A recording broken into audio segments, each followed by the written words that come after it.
देख रहे हैं रिपब्लिक भारत। शाम के 4 बज रहे हैं। बिग स्कैश स्टूडियो से बड़ी खबरों को लेकर आपके साथ मैं हूं श्वेता त्रिपाठी। नमस्कार, मैं विकास शर्मा और शुरुआत बुलेटिन की इस वक्त की बड़ी खबर के साथ।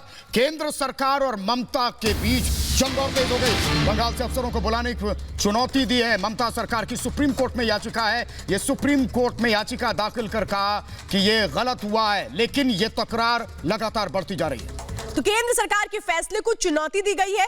केंद्र ने जिस तरह से बंगाल से 3 ऑफिसर्स को बुलाया था, इसको लेकर के कैसे बौखला गई ममता बनर्जी।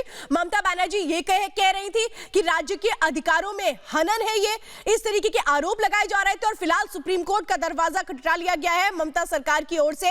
बंगाल से ऑफिसर्स को वापस बुलाने को लेकर के ममता बनर्जी अब सुप्रीम कोर्ट पहुंच चुकी है। सुप्रीम कोर्ट से वो ये गुहार लगा रही है कि इस मामले में कोई आदेश पारित किया जाए। हमारे साथ हमारे सहयोगी इस वक्त अनुज जुड़ चुके हैं। अनुज, ये तकरार तो बढ़ती जा रही है, लेकिन सबसे बड़ी बात तो ये सुरक्षा में चूक होती है।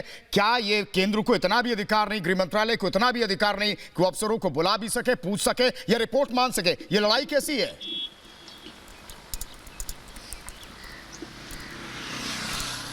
जी बिल्कुल, देखिए इसे एक चीज़ साफ है कि ये लड़ाई कैसी नहीं है, ये लड़ाई तानाशाही की है।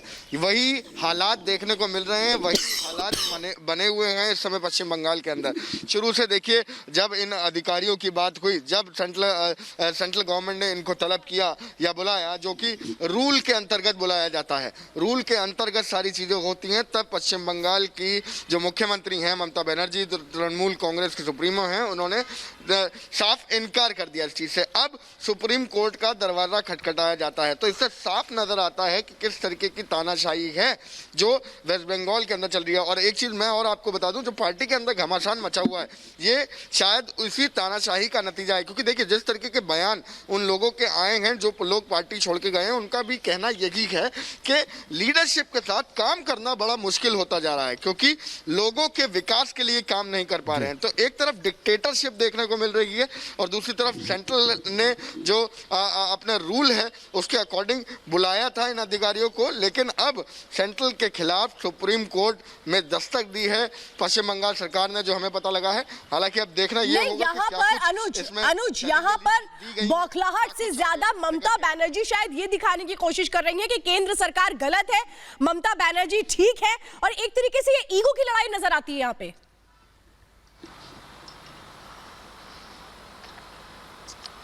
जी बिल्कुल, देखिए अगर पश्चिम बंगाल की बात करें तो ये कोई पहली बार नहीं है। पिछली बार भी हमने सीबीआई के केस में भी देखा था कि किस तरीके से ममता बनर्जी अटल थी, ममता बनर्जी धरने पे थी। वहीं अभी भी अगर बात कर लें तो अगर केंद्र सरकार का फैसला है या केंद्र सरकार किसी चीज़ को कह रही है उसको नामंजूर करना है, ये एक सबसे बड़ी लड़ाई।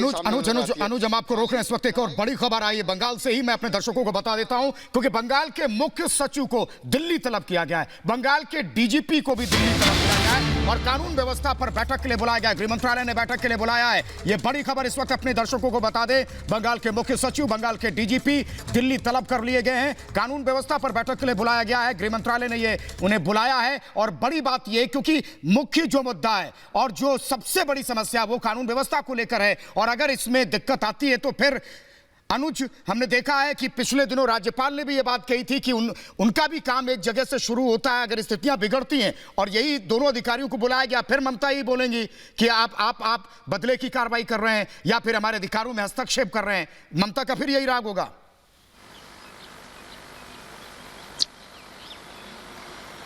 जी बिल्कुल, देखिए अभी तक की जो बयानबाजी है ममता बनर्जी की वो यही आई है कि आप हस्तक्षेप कर रहे हैं, आप हमारी सरकार को दबाव बनाना चाहते हैं, आप कानून का गलत इस्तेमाल कर रहे हैं। लेकिन सबसे महत्वपूर्ण बात यह है, जब राष्ट्रीय अध्यक्ष हैं बीजेपी भारतीय जनता पार्टी के, जिन पर जेड सिक्योरिटी है, उन पर हमला हो जाता है, तो सवाल ये खड़ा होता है जो लोगों ने यहाँ उठाया कि आखिर सेफ कौन है। वहीं दूसरी तरफ देखिए, कल से अमित शाह का दौरा होना है शुरू पश्चिम बंगाल के अंदर, तो गृह मंत्री जब पश्चिम बंगाल के अंदर आने वाले हैं तो सीआरपीएफ में आपको याद दिला दूं, एक चिट्ठी लिखती है वेस्ट बंगाल पुलिस को कि हमारे साथ आइए, समर्थन में रहिए, ताकि किसी तरीके की कोई चूक ना हो। इसी को लेके चीफ सेक्रेटरी और डीजीपी को तलब करा गया है कि लॉ एंड ऑर्डर की जो सिचुएशन है, देखिए एक तरफ हत्याओं के मामले नजर आते हैं, एक तरफ जो नेता हैं उन पे हमले नजर आते हैं, वहीं दूसरी तरफ ये जो मसला हुआ जिसपे जेड सिक्योरिटी हो उस पर भी अगर हमला हो सकता है, तो कौन सेफ है पश्चिम बंगाल के अंदर, ये एक बहुत बड़ा सवाल खड़ा होता है। वहीं दूसरी तरफ जैसा कि आपने कहा कि ममता ममता बनर्जी का राग यही है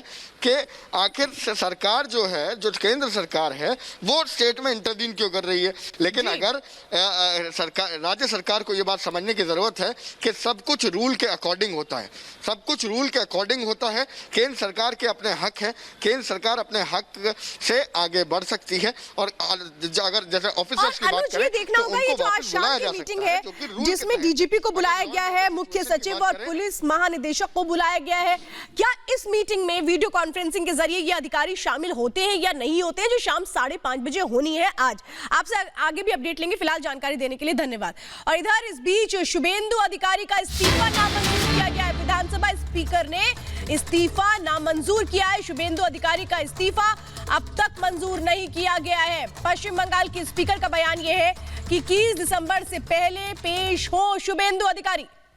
और ये बड़ी खबर है क्योंकि शुभेंदु अधिकारी जो कि राइट हैंड है ममता बनर्जी के, टीएमसी में बड़ी भूमिका उनकी है। उनका जाना ये बहुत नुकसानदेह टीएमसी के लिए था, लेकिन ये संदेश ममता बनर्जी के लिए है और ये बताता भी है कि जो काम करने का तरीका है, जिस तरीके का स्टाइल है, वो यानी टीएमसी के नेताओं को पसंद नहीं आ रहा। और इसी वजह से शुभेंदु अधिकारी ने जब इस्तीफा दिया तो अब उनका इस्तीफा नामंजूर किया विधानसभा स्पीकर ने और 48 घंटे में 6 टीएमसी नेताओं का इस्तीफा हो गया। आप सोचिए 2 दिन में 6 टीएमसी नेता टीएमसी से इस्तीफा दे चुके हैं। यह बताता है किस तरीके से टीएमसी टूट रही है।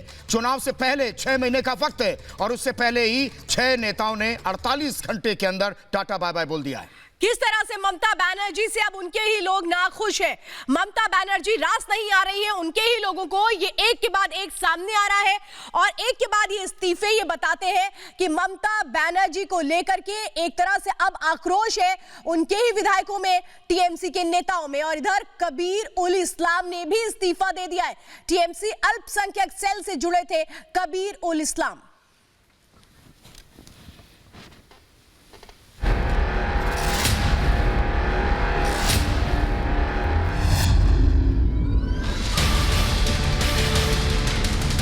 देश के गृह मंत्री अमित शाह के बंगाल दौरे से पहले ही ममता के कुनबे में खलबली मची हुई है। एक के बाद एक इस्तीफे से दीदी की नींद उड़ी हुई है।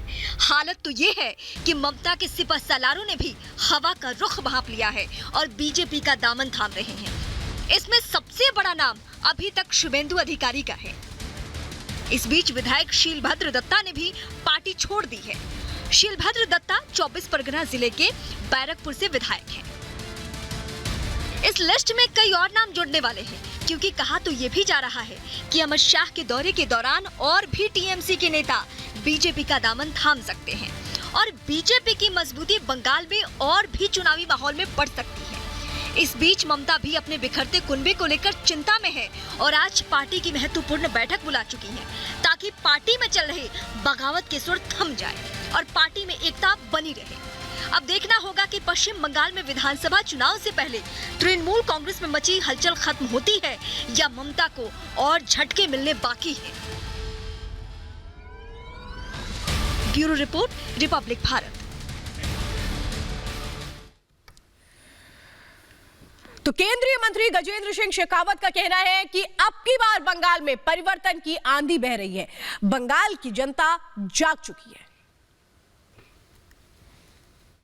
अब की बार बंगाल में परिवर्तन की आंधी बह रही है। बंगाल की जनता ने स्पष्ट रूप से मानस बना लिया है कि अब की बार बंगाल में भारतीय जनता पार्टी की सरकार बनेगी। केवल और केवल विकास की राजनीति चलेगी और विकास की राजनीति बंगाल के व्यक्ति भी चाहते हैं कि हमारे प्रदेश का विकास हो। ये कल्पना भी नहीं की जा सकती कि पूरा देश दुनिया का सक्षम देश करने की तरफ चले और दूसरी तरफ बंगाल का साधारण मनुष्य जो है साधारण मूलभूत आवश्यकताओं के लिए भी संघर्ष करता रहे। बंगाल की जनता जाग चुकी है और भारतीय जनता पार्टी की सरकार ऐतिहासिक बहुमत के साथ में बनाने वाली।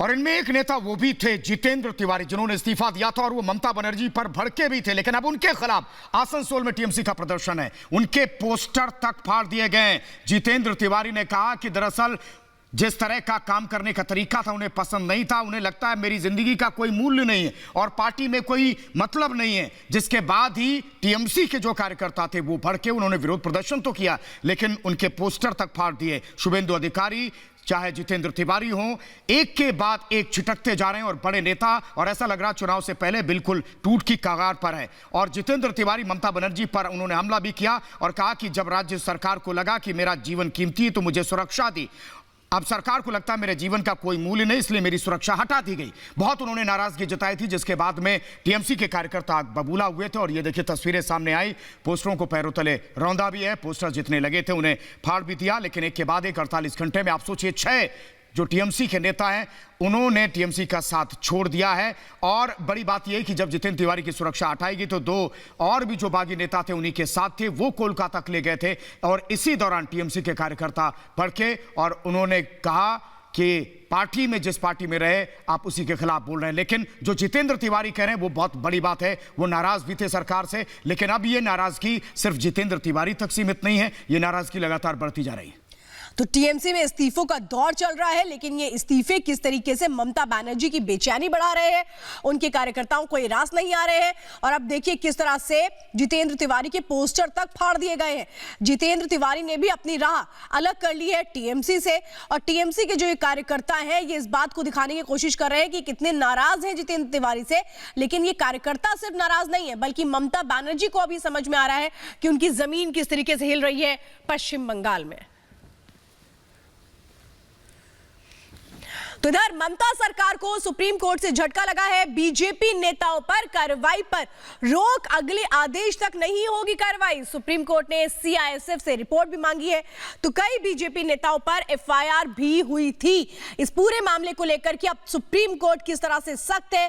सुप्रीम कोर्ट साफ तौर पे कह रहा है कि इस तरह की कोई भी कार्रवाई नहीं की जाएगी, इस तरह की कार्रवाई पर रोक लगा दी गई है सुप्रीम कोर्ट की ओर से, क्योंकि ममता बनर्जी के जो कार्यकर्ता हैं वो तो तोड़फोड़ करते हैं, मारपीट करते हैं, लेकिन इन सारी बातों के लिए कसूरवार ममता बनर्जी बीजेपी को ठहराती है और कई बार केसेस भी हुए हैं।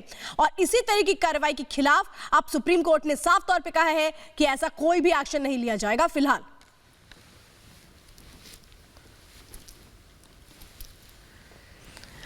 तो ममता बनर्जी जो पश्चिम बंगाल में फिलहाल जिस तरीके से शासन कर रही हैं वो ना जनता को रास आ रहा है ना उनके अपनों को रास आ रहा है। यही वजह है कि ममता बनर्जी के लोगों ने उनसे अब किनारा करना शुरू कर दिया है।